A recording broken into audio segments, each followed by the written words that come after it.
So, Brenda, What? thank you for coming, and just welcome to our show. It's only our second one, so how do you feel about that? It's actually the first one. I'm just Oh, want it's the to first one. I clarify. was trying to pretend. So, we've decided to pair a Merlot with you tonight. Oh, a Merlot. Yes. Spicy. Well, actually, really? You think Merlots are No. spicy? We chose a Merlot because they're so smooth. Oh, I see. Yes, and I think that you're smooth, so we're going to pair a Merlot with you. So we're going to play some smooth tunes and a smooth wine. Okay. Perhaps we will do that. So what's your favorite Merlot? Burrowing Owl. Oh, burrowing. Burrowing Owl. Burrowing rural juror. So I hope you're comfortable tonight with our. Sure. We're gonna talk about your life and things that inspire you, things that got you where you are right now. Right, like the first album I remember that influenced me. Really? Yeah. Is that what you want to talk I remember. about? Yeah, I remember. Are you what it directing was. this interview? Yeah, I am. All right, you go, girl. Steve Winwood's Arc of a Diver. Ooh. Great album. Wow. I remember being maybe 13 or 14 and listening to this album and then finding out that he played like all 23 instruments himself when he recorded it, and I was so impressed by that, and I just absolutely love that album from beginning to end. Like, is there a song that stands out on that album? I think it might be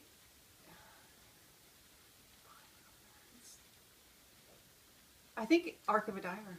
I think that song in particular. And what's it about? I don't know. It's not about swimming. Is it maybe a sex porn, soft porn? No. I think it's sort of, Diver? and I think it's a little bit of an anthem. I think it's about if it feels right, just do it. Okay, see, so just first thing that struck me when I asked you that question, you didn't know what it was about. That's exactly my story. I don't know what most songs are about. I'm generally swayed by the melody and how it makes me feel. Because I don't know why. So it's interesting. I tend to learn what a song is about when I learn to sing it, because I have to write out the lyrics. So if you don't know what the song was about, there's something about it. What about that song made you say that? I think when you break it down, like what is a song about? The next question is, what does it mean to me? Right? No, but if you don't know what the song's about, how could you? What makes that song? What made you say Arc of a Diver when you don't know what the song's about? What about that song made you say that? I don't know. It was something about the way the song made me feel, and then there was something in the lyrics, like something in the lyrics that struck a chord for me. It's kind of like how poetry is. Like, poetry is English language, but it's not necessarily literal, right? Like, there's lots of nuances. So for me, it struck something in me about taking a chance and not giving up, and I think it was in that kind of How vein. old were you?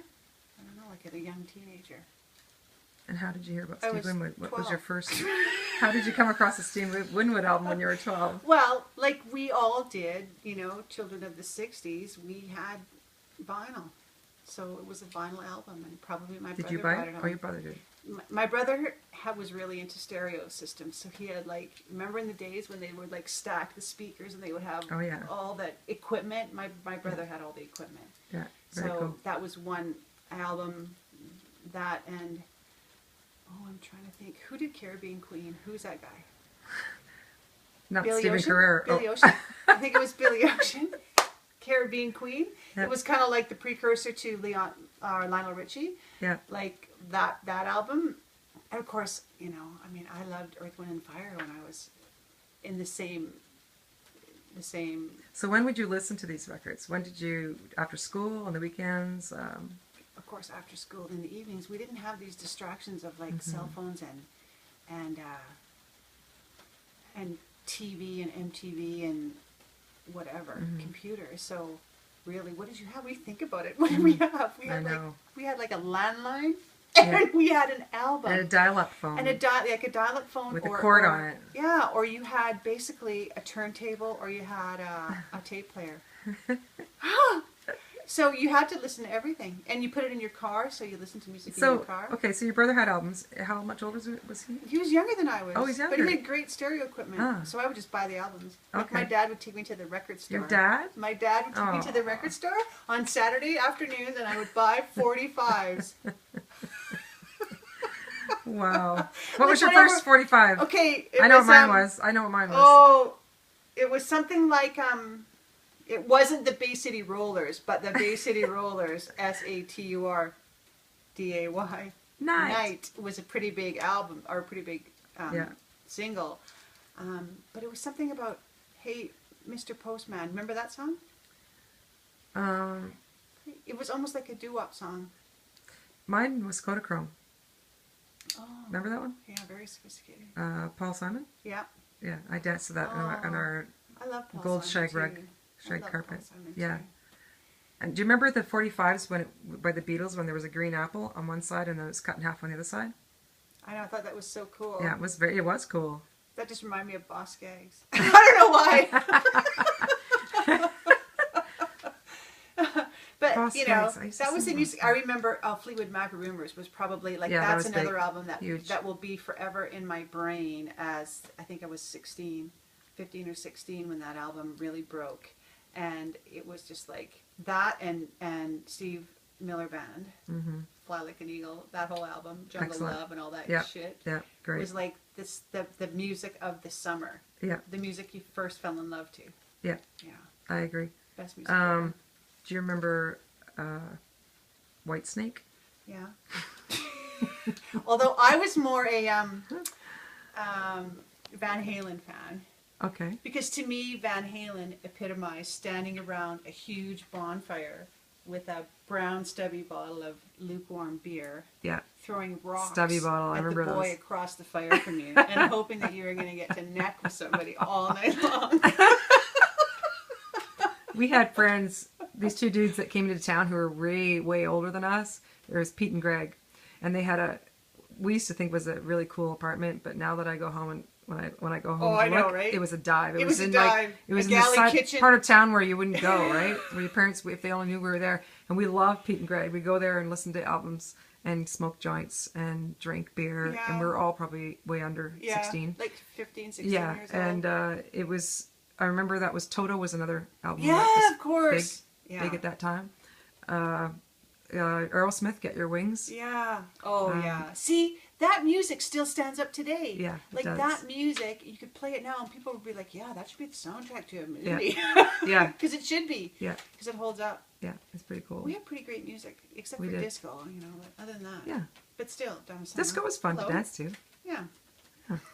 Awesome. So, what would you say there was an album that shaped your life? Okay, well, I would probably have to say "Rumors" by Fleetwood Mac, because, you know, that I think, if I think about an album that changed the way that I thought about music, I mean, that was when I really started to dig deep. So that was when I went back into Lindsey Buckingham. And in those days, you really had to go searching for the deep tracks, right? So I had to go back and find out the story. How did you behind find them? I don't You know. didn't have the Like, I internet. think I read about them. Wow. I think I would read about them, and I would obsess.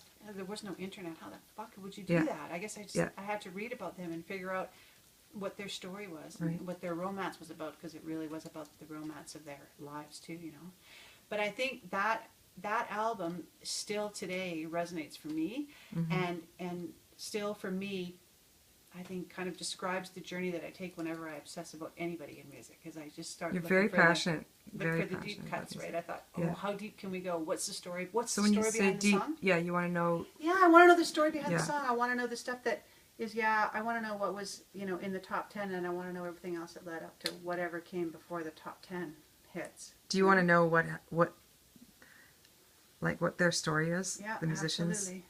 Stevie Yeah. Nicks is quite transparent, actually. You can go on now and watch interviews that she's done. Well, actually, her albums are quite autobiographical, because she doesn't leave anything really to the imagination. Yeah, But she's a great storyteller. very, very good. Yeah. And I think that her songs reflect that, but she's not above actually telling you the story of a romance that led to a song, or vice versa. And she did a great bit with what think it was her last album she did with Dave Stewart, who was just a master.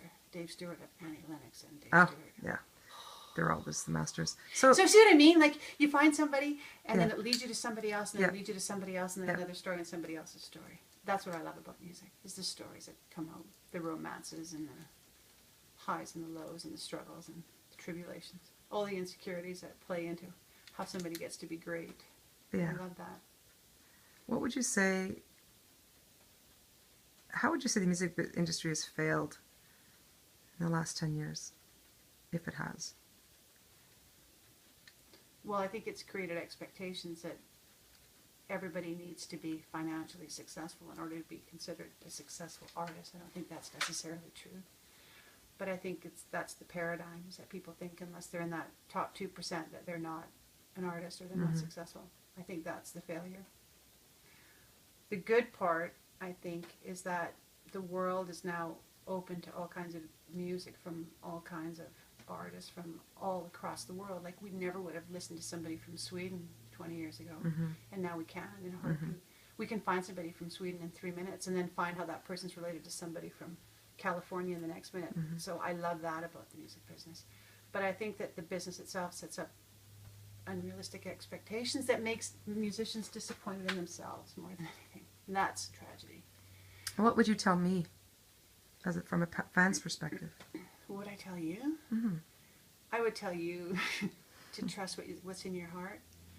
Like, I think that you know what's really right to do, and I think that the story is there to be told, and now it's just, do you have the courage to tell it? I think you should do it. I think you should do it. Because I think it's a great story. Yeah. It's all about the story, isn't it? We all have it. We all have one. That's how people connect to the Yeah. song in the first place, is there's Yeah. got to be a story behind that song. So I think once people connect to that, then more people will connect to that. Your willingness to be that transparent is what will resonate with people. I liked what Joni said, where if you might want to help me with this, because it's not coming to me in this moment as far as exactly what she said, but if you're judging the song, then you're not getting it, or something like that. Remember? She said if you're having an experience of your own life through the song, if you're trying to get to know her through the song, you've missed the whole point. Yeah. Whereas if you are having your own experience because of the song, then you've got this. Why do you think music connects people the way it does? Right. It's because people have their own experience with Right. the song. The song happens to be the shared experience, but, Yeah. but the individual experience is why Right. you connect so strongly to it. Yeah. And I think that's why music is just like, what do you call it, the universal language? That sounds like it's cliche, but I think that's why people connect to it as an art form so globally, even more so than any other kind of art form. Yeah. I think music has that power to transcend what you can't actually communicate literally. I think you communicate soulfully. Okay, I'm going to ask you something that's a little bit unrelated to that, I think. I'm going to pan around here, and I want you to tell me the story about this.